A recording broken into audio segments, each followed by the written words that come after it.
اگر کسی کا شوہر مر گیا تو عورت عدت گزارے گی کتنے دن؟ 4 مہینے 10 دن۔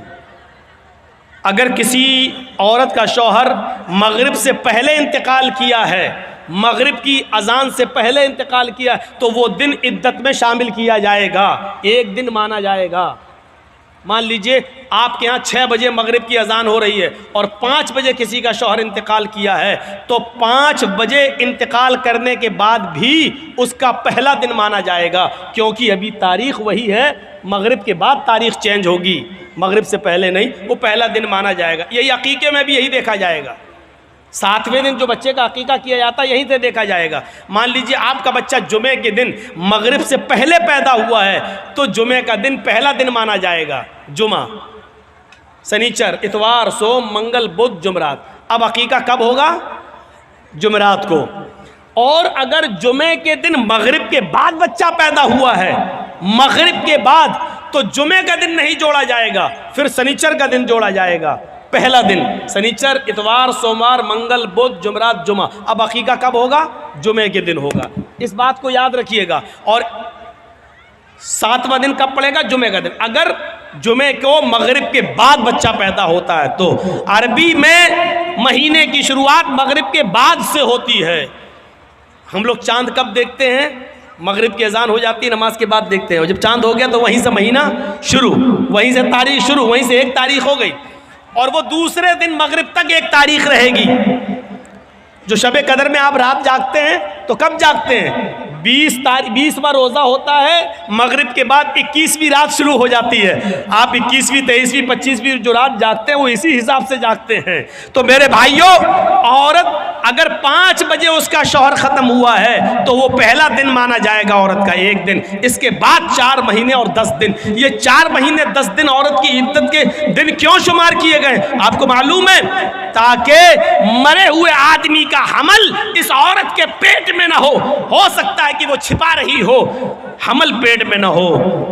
4 مہینے 10 دن کی مدت بہت ہو گئی ہے، اگر اس کے پیٹ میں بچہ ہوگا تو 4 مہینے میں اس عورت کا پیٹ تھوڑا بہت باہر نکل آئے گا، جس سے پتہ چل سکتا ہے کہ اس کے پیٹ میں فلاں آدمی کا بچہ ہے۔ اگر ہے تو جب تک بچہ پیدا نہیں ہو جاتا تب تک اس کی عدت رہے گی، اور اگر نہیں ہے تو 4 مہینے 10 دن کے بعد یہ عورت کہیں دوسرا نکاح کرنا چاہے تو کر سکتی ہے، تاکہ کسی دوسرے آدمی کا، اس مرے ہوئے آدمی کا بچہ کسی دوسرے آدمی کا نام نہ پا جائے۔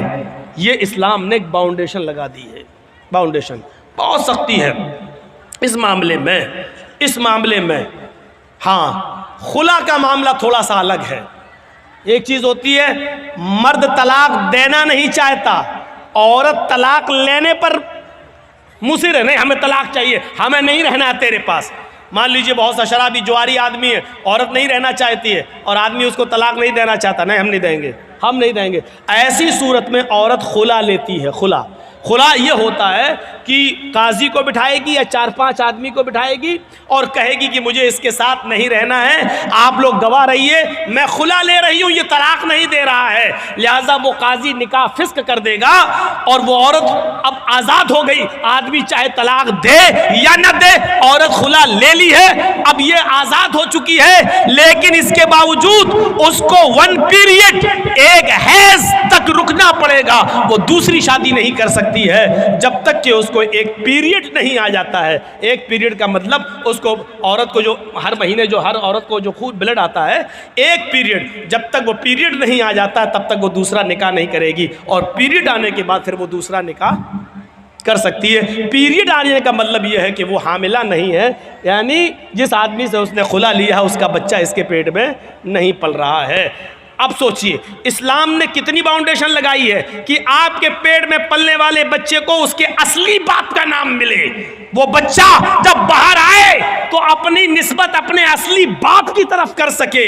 کتنی حفاظت کی ہے اسلام نے نسل کی، اور نسل کو پاکیزہ بنانے کی کتنی حفاظت کی ہے، لیکن اس کے باوجود اسلام یہ بھی کہتا ہے اگر خدا نخواستہ کسی عورت کے پیٹ میں حرام اولاد پل رہی ہے، زنا کی پیداوار ہے، اور اس نے اقرار بھی کر لیا ہے کہ حرام اولاد ہے، وہ کہہ بھی رہی ہے کہ فلاں آدمی سے میرا ساتھ سمبند بن چکا تھا اور اس کا حمل میرے پیٹ میں ہے، تو اسلام انسانیت کا وہ درس دیتا ہے کہ حرام اولاد ہونے کے باوجود اگر کسی عورت کے پیٹ میں پل رہی ہے تو پیٹ میں بچے کو مارا نہیں جا سکتا ہے۔